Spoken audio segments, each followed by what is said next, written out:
Hey everyone, hopefully you're having a good day. My name's Andy. My channel is Finding Value, and I was reading through the comment section. Wanted to make some comments on some people making comments and kind of my viewpoint, how I kind of view some of these things, and why I developed or created some of the things that I did to evaluate the markets. I'm referring to the three pillars that I always talk about. So let me step through some stuff, kind of a thought process of why I developed it and how it applies to some of the things that people are talking about in the comment section. And it's pertaining to the real estate market. And I'm hearing a lot of things about housing bubble, housing bubble, housing bubble this, housing bubble that, and I'm going to kind of challenge that that opinion that people have there. So I'm going to read through some of the comments. I've heard home builders keep comps up by paying down interest on mortgages for buyers for the past year. Yes, and offering free amenities. Um, we also have some other people down here. Um, I think it was actually up here, maybe. Oil and housing crashing now is what a lot of people are saying in terms of the housing market. Um, so, yes, so we've got. However, since the stock market's disconnected from the real economy, how can we assume that we are not close to entering a recession or that the housing market is strong based on home builder stocks? Many, including myself, don't trust government numbers, and we think we're already in a recession. They think that the recession is going to impact the housing market, and the housing market's going to go down because of the recession. I'm just reading a lot of comments like that there's shadow inventory, that they heard something that some other person has said, or YouTuber or whatnot. What I want to say is I developed the three pillars for a reason. All right. And let me go through the three pillars real quick. And then I'm going to pertain it to the real estate market, the housing market, and all that stuff. The three pillars are ratios, market conditions, and technical analysis. What we're debating here is not really the ratios, so we'll throw that one out. But the market conditions is what we're debating. The market conditions, and what I talk about that is I the market conditions is what determines how assets and money flows in the market. The main driver behind that is the real estate market, and why it's so important to understand the credit creation process, the credit boom phase, and the deleveraging event behind it.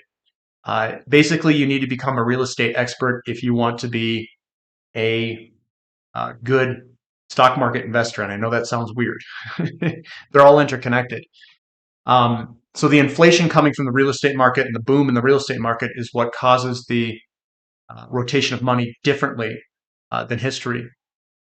So what I'm talking about is the market conditions and technical analysis, and why are those two so important?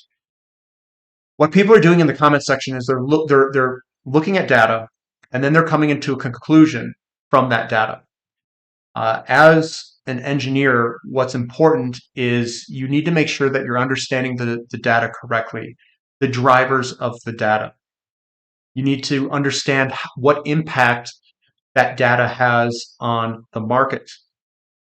The only way that I know that you can translate data to the market is through technical analysis.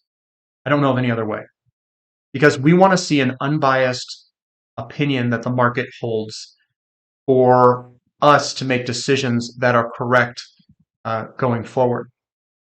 So really, it becomes kind of becomes a puzzle in a game. That's how I view it. And some people will say, well, there's shadow inventory. Well, there's this, and then there's that, and then there's this, and then there's that. And they have all these different things that they are fabricating to come up with a housing bubble narrative. It's just a narrative, guys. What is the big money doing? The insiders. What are the insiders of the banks doing? What's the big money doing? Where's it going? How can we track big money? And how do we know that we're either right or wrong? Those are the questions you should have. It's not this person on one YouTube channel said there was shadow inventory. Therefore, we're going to have a bubble. And it's like, it's not. Do you know how? I'm sorry, guys. That's like that's so. There's so many things wrong with coming to that conclusion. One, if there's shadow inventory, like it's not really measurable. So how does this guy know exactly what the shadow inventory is?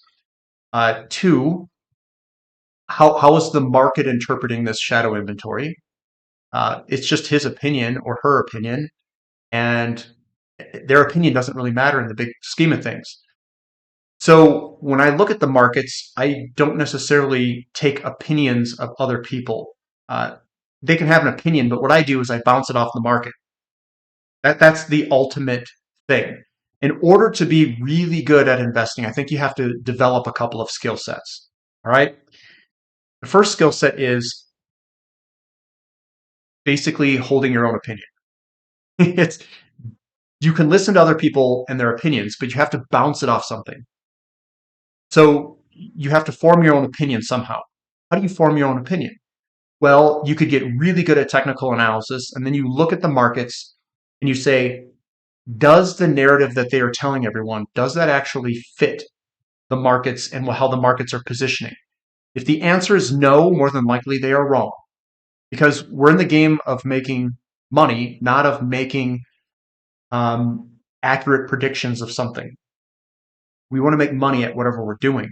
The only way I know to take an unbiased opinion is to basically technically chart it out on the market. And if you take a long enough time frame, like bigger picture views, those seem to be more accurate because it's being driven by the fundamentals. So the technicals are the fundamentals and the fundamentals are the technicals. They are the same thing intertwined. And that is why I'm using technicals and fundamentals to basically describe the picture. What we want to see is we want to see a full alignment. We want to see the fundamentals, technicals, and all of these things kind of align over each other. So someone says with a narrative, um, we're in a housing bubble. Okay, so the first thing I do is I go look at inventory. It's like lower than average. It's far lower than average. Then I look at history. What happens when the inventory levels are at this level? So I'm gaining the fundamental kind of background, the history on it. Then you want to go and you look at your technical analysis on that end of it.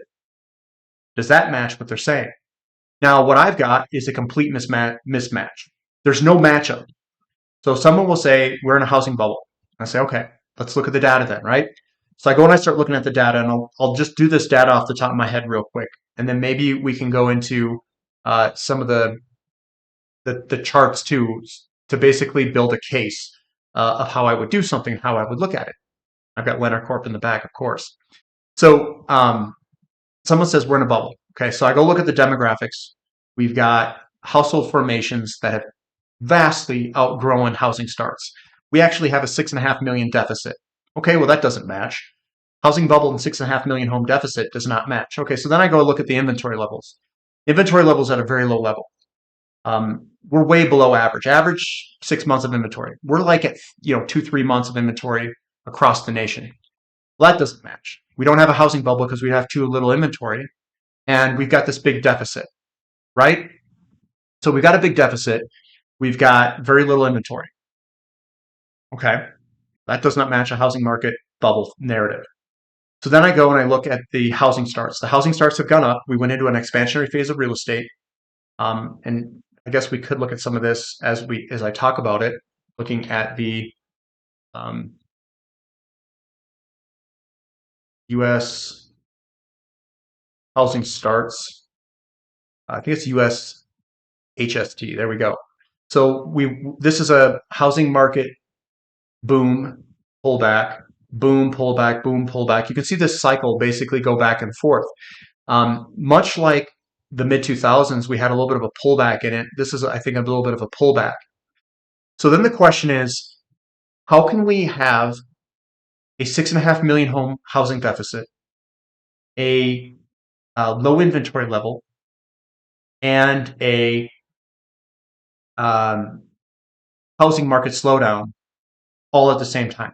How is that possible? What's the potential variable here in this big equation? That's how I look at it from an engineering perspective. What's the variable? Okay, so we look at it and we look at history. Housing, whenever the inventory goes below 6 months, we've never had a down year with inventory below 6 months before these past couple of years. It's never happened. It's never occurred in history. If you look at the scatter plots and the dot plots, right? You look at a scatter plot, we've always had home price appreciation with inventory below 5 months, even 6 months. So then you look at where we are in inventory level wise, and there's 3 months, and there's been some data points that actually we've got flat or slightly lower um, home prices in some cities. How is that possible? The only thing that I can think of that's the variable that is not accounted for in history is that the real estate market in history has always been driven by the real estate market. That was the sole driver of it. So all inflation and interest rate levels were controlled by credit creation in the system that was driven by the real estate market. Sole reason. And this time around in 2020, they created a bunch of stimulus all at the same time that we were in an expansionary phase of real estate. They created it all in one shot. So I am thinking that the component of the stimulus and the component of the real estate market added together created an inflation rate that was higher than what was sustainable solely by the real estate market. Period. It has to be. What's the gathering evidence of that occurring? We have low inventory. We are in an expansionary phase of real estate as we cross the average. We've never had a down year in history below 6 months of inventory. But yet we've got anomalies kicking out here recently. Those anomalies, in my opinion, are probably created by an interest rate that's too high, that was driven by an inflation rate that was a real estate component and a stimulus component. The variable is a stimulus component. That variable is most likely the root cause of why interest rates went to an unaffordable level for the real estate market and why sales volumes dropped, which we've not seen in history, because in history, we have not seen stimulus injected into the system at a rate and a size that we have seen. They also injected the stimulus not at the bottom of a recovery phase of real estate. They injected it right in the middle of an expansionary phase of real estate, which I don't think we've seen before either. So when we look at all this, people are calling for a housing bubble. So then my question would be to provide further evidence of this. If household formations are growing faster than housing starts, that means that there is an imbalance in the market and that people are being priced out by too high of an interest rate, a mortgage rate, basically. Their interest rate and the mortgages are too high. If that's the case, ask yourself this question. If we were to drop rates overnight and cut them in half, and they would go to 4%, what would the home sales volume look like? Would it go up or would it go down? Now, some people were saying, well, that's because home builders are selling their houses by cutting interest rates. That's evidence, guys. We're not in a bubble. If they can sell the homes at a little bit lower interest rate, it means affordability is the problem, which then further supports evidence that stimulus being into the system is what caused interest rates to be at an unaffordable level for the real estate market, and which could maybe have driven the interest rates to a level that was too high for the real estate market to be sustainable under. Okay, so it's making sense now, right? So if that's the case, if we were to cut rates in half, I think home sale volume would fly. It would go way up because the affordability would go right into all that household formation and all the potential buyers in the millennial demographic that want to buy homes. And I think that we would see a large credit expansion in the system, my opinion. So another thing that I want to do is I want to go look at charts, graphs. If that is the case, if I'm right and that the stimulus money went and pushed the interest rates to an unaffordable level for the housing market to be sustaining a high rate of inflation, what will we see and how would smart money be positioning in the markets today? If we get a slowdown in the market, which I think I would agree with, it's slowing down. We're seeing the rates of inflation slow down. And the interest rate at the level that it's at is probably the cause of the slowdown. And stimulus is running out. And the housing market's not driving the inflation anymore. So we will see a slowdown in the inflation rate to a certain level. They're also doing QT as well on top of all this, which is all kind of dangerous because they might overdo it. But they're doing all these things simultaneously. And there's also the fiscal side and the deficit spending, which is adding stimulative measures to it as well. So what I would see is that if the smart money knew that, and I'm talking about banks and stuff like that, insiders, if they knew that they were going to lower interest rates in 2024, how would they position and where would they put money? They put it in the home builders. That's what they would do. They put it in Leonard Corp. They put it in D.R. Horton. They put it in all those types of things. And I'll pull this up for you guys, right? So what we're looking at is this is the human herd psychology of all these people interacting with each other, right? And some people believe in technical analysis, some people don't. What I see here is a uptrend move. We've got a big pullback in 2008. This is your consolidation, basically. Your consolidation is this portion here is your consolidation. Your consolidation is now broken to the upside here. It broke to the upside. You did a retest move, and this is breaking to the upside, making new all-time highs. Now, some people are going to say, oh, that's ludicrous. You're making new all-time highs. This data isn't supporting a housing bubble. It in fact, it's not. What I'm going to say is, I think you guys need a lot more technical analysis education because the smart money is positioning in this right now. Now, if the smart money is positioning in this, why are they doing it? If we're in a housing bubble, why is the smart money positioning in this? Now, we can also look at history. Leonard Corp rolled over in 2005 and came back down. It started crashing in 2007. Big crash in the home builders. The smart money knew before, as inventory grew, the smart money got out of home builders before the crash occurred in 2008. The crash in home builders occurred before that. How is it possible that this time is different? How is it possible that the home builders are all making new all-time highs, but all before in other markets it crashed before? Like look at and I'm using Leonard Corp because of the history. Look at the last pullback here. The home builders started rolling over in 1987, 1988, 1999. The bottom of 1990 was the bear market low in housing starts. That also coincides with the big inventory increase and the bottoming of that increase in 1990. The home builders lead the housing market crash. They lead it. And if the home builders are not leading right now, if they're leading with all-time highs and a structure that was created of a consolidation that's broken to the upside, why is the smart money positioning in this? And why is it creating new all-time highs? And why is a structure in technical analysis, when you break that structure upward, this is going to be a big move to the upside, not the downside. And this is in all the charts, not just Blender Corp. It's in all of them. How is that possible? So we've got low inventory. We've got interest rates that have probably moved to an unaffordable level for a period of time. And why is the smart money now accumulating this? Probably because they know that interest rates could potentially go lower in the short term, somewhere in like the next year. And that they know that if interest rates go down and the affordability goes up, it's going to kick the home builders off again.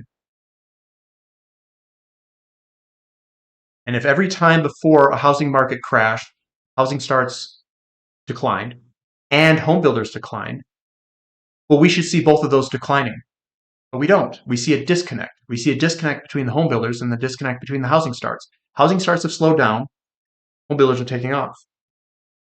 Home builders are breaking big, long chart patterns, basing patterns on some of these ones to the upside. How is that possible?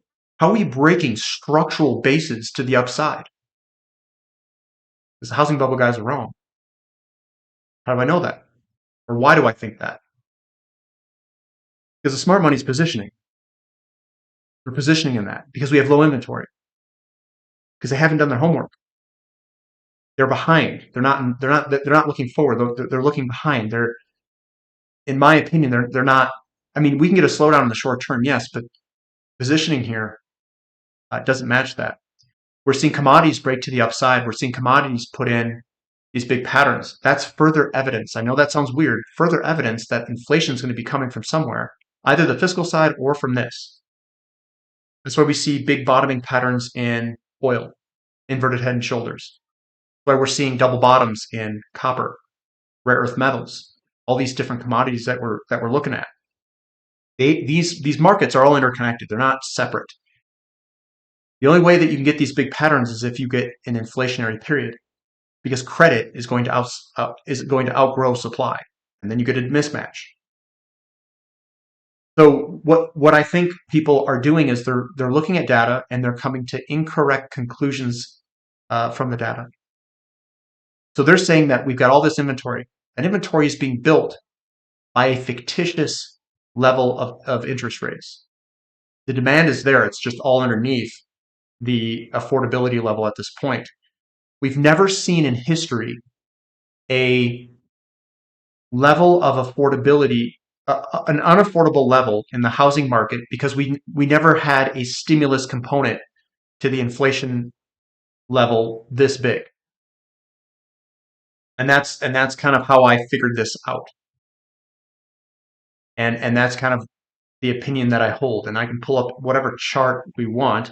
And it doesn't have to be Leonard Corp. It can be, I use DHI, which is another one, because they're all breaking to the upside. You are breaking structures to the upside. So if you know any technical analysis, that means that a housing market bull market's coming. Go look at the KRE index. It's got a Livermore accumulation cylinder just like the XHB does. And then you go look at and see how other people are positioning. Who's the smartest people in the industry? Warren Buffett, and then home builders is what I'll type in, right? We go and look at see what he's doing. Warren Buffett bets big on home builders. Why do you think he's betting big on home builders? Hathaway invests $814 million across DR Horton, Lennar, and NVR, the big boys, right? Why is the smartest investor in the world? Why is he accumulating the home builders? Do you know he runs a real estate arm in his business? Do you think he's got insider information? Guess what else he has? Big stakes in banks. So he's got big stakes in banks. He's got big stakes in real estate market, and he's betting big on the real estate home builders. And he's buying a bunch of oil. Oil only goes up when you get a housing market boom. Show me a time in history where it's gone up and you've not had a housing market boom, like big time up, not just like a bounce, like a big move up. He knows the same thing that I do, or I know the same thing he does. However you want to say it, doesn't really matter. So he's playing the real estate market, playing the business cycle. So am I, and I think most people are getting this wrong. That's my truthful, honest opinion. And I'm telling you the evidence that I have gathered to show you guys what that is. So I'm going to end it there, guys. That's what I'm going to say. I'll end it right there. You've got the best guy, the best investor in the world, who's got insider information, betting on home builders and betting on oil big. I've got the technical chart patterns supporting my viewpoint that the market and smart money is buying this stuff from a technical perspective. But you're going to hear some guy on YouTube that has no insider information that thinks that there's shadow inventory or whatever there is. And you think they're right? I don't think so. That's my opinion. I don't think so. I think I've got this covered. I think I know what the root causes are of a potential interest rate going to a level that might be unsustainable through stimulus, et cetera, et cetera, et cetera. So that's what I've got, guys. If you guys like the comments, or if you guys like the content, give me a thumbs up. Subscribe to the channel. Subscribe to the website. If you guys like my thought process here. I've got a lot of really good picks, individual companies, ETFs, whatever it is. We've got chart patterns that are all looking extremely good. The fact that we've got all these chart patterns across a bunch of different commodities is evidence that this bull market in the real estate market is coming. And it's further evidence of all that. So that's what I've got for today, guys. We'll catch you later. This is Finding Value.